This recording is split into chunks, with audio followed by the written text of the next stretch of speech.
What is up, boyos? We're back. We're talking about the box office again. We're going to compare some numbers. We're going to talk about Disney Plus access. We're going to talk about the future of movie theaters. And there are some telling signs here that Disney Plus access is unnecessary. Let's talk about that. This is the weekend box office, all right, for this weekend. Shang Chi in its second week, or Shang-Chi, excuse me, Shang-Chi in its second week made $34 million in its second week with a 54% drop. Free Guy sticking around, another Disney film with $5 million in its, I don't know how many weeks it's been there, a while though, but it came in number 2. Number 3 is the new James Wan movie, Malignant, with $5 million. Pretty close between Free Guy and Malignant. But this is we could look at Malignant too. This is an HBO Max movie, and how much money would it have made had it not come to HBO Max? But maybe that's a conversation for a different time. I don't know how much more I can talk about how these movies are taking huge hits by being on HBO Max and Disney Plus access. Day and date with theaters. But anyway, continuing on. At number 4, we've got Candyman. At number 5, we've got Jungle Cruise. So if we come over to Shang-Chi and we look at the domestic weekends here, its opening weekend was $75 million. But when you really look at it, it was Labor Day weekend, and it actually made $94 million, which is pretty substantial. But comparing it from its first weekend to its second weekend, it went to $34 million and had a 54% drop. And the reason this is worth looking at is if you come over to Black Widow,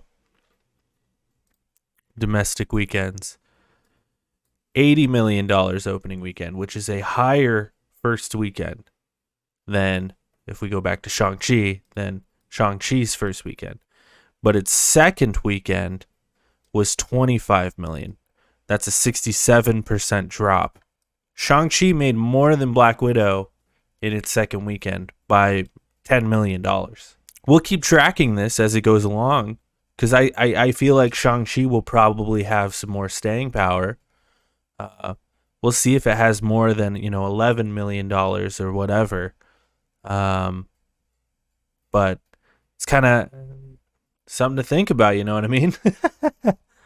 Kind of proves that Scarlett Johansson was in the right.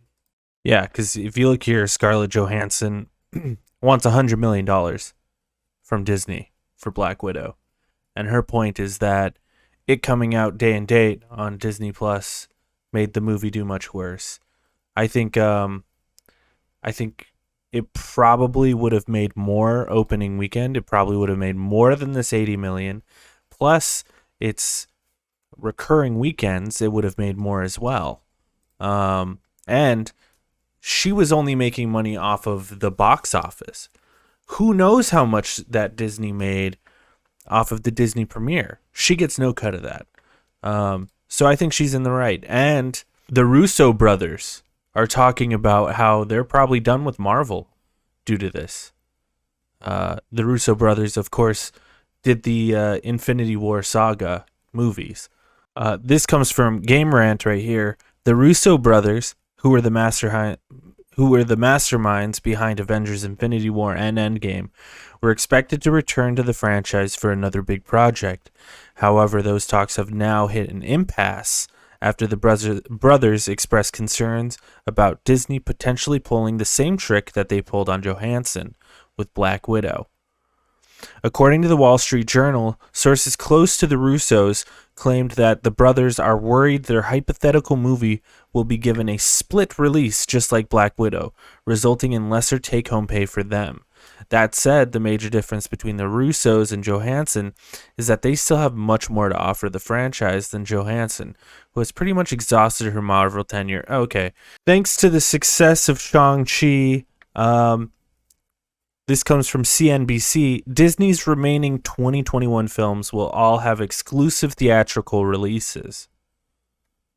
The rest of Disney's 2021 slate will all arrive in theaters exclusively, the company said Friday. For the first half of the year, Disney opted to make many of its new films available in cinemas and on Disney Plus, either for free or for a $30 fee. These decisions were made well before vaccination rates were on the rise and before the Delta variant was running rampant in the US. It has become clear, however, that the dual release has led to cannibalization of theater ticket sales, of course. With the success of the theatrical-only release of 20th Century Studios' Free Guy and Marvel's Shang Chi and the Legend of the Ten Rings at the domestic box office, Disney appears confident that consumers are ready to return to the cinemas and that the future of its blockbuster features is on the big screen. So this is what I'm talking about. We saw it with Free Guy. Free Guy did incredibly well not being in theaters, almost as their first kind of test.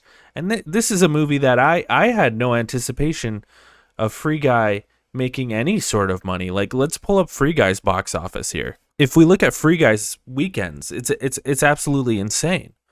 You know, it opened with a $28 million opening, and then with a 34% drop, 18 million, and then a 28% drop, 13 million, 8 million. Then it bumped up to 11 million because of the Labor Day weekend, and it's at 5 million. It's got legs. And this only happens if it's a theatrical only. And they're still doing a shortened window with these movies, you know? I think they said 45 days. You know? That's like a month and a half.